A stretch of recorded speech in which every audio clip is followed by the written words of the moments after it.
The issues of food insecurity and extreme poverty are issues that Ethiopia and countries across the African continent have been trying to address for a number of generations. This, I believe, is a problem that is solvable. My name is Khalid Bomba. I'm the CEO of the Ethiopian Agricultural Transformation Agency.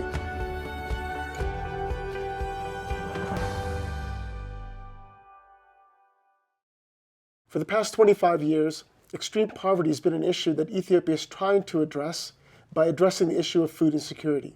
Food insecurity is something that affects a country from the household to the national level.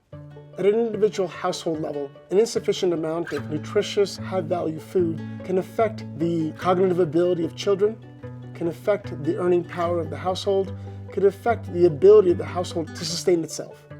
At a national level, the issue of food insecurity and agricultural underdevelopment is something that can actually retard the entire development of the economy. Agriculture for countries like Ethiopia is the backbone of the economy, accounting for over 30% of GDP, accounting for over 80% of employment. So unless we address this, we are unable to grow as a country. The first thing we must do is secure our food.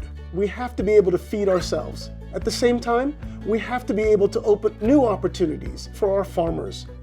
Unfortunately, Ethiopia's smallholder farmers, because they've been subsistence-based farmers, are not part of a broader global economy. What we're trying to do is make sure that these farmers are not only producing more food, but most importantly, that they're part of the global food supply chain. Other countries have traveled this path, from Latin America and Asia to Europe and America themselves many generations ago, so we know what those solutions are.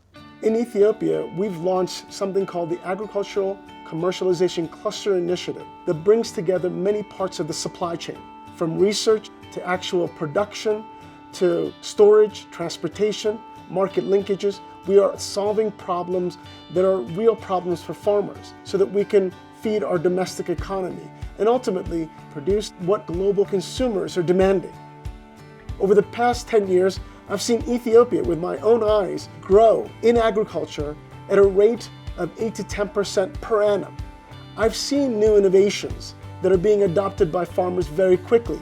I've seen those same farmers demand more innovations, more solutions.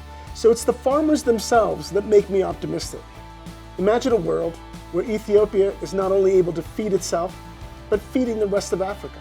Imagine a world where Africa is not only feeding itself, but helping to feed the rest of the world. This is a reality that I think we can achieve in our lifetime.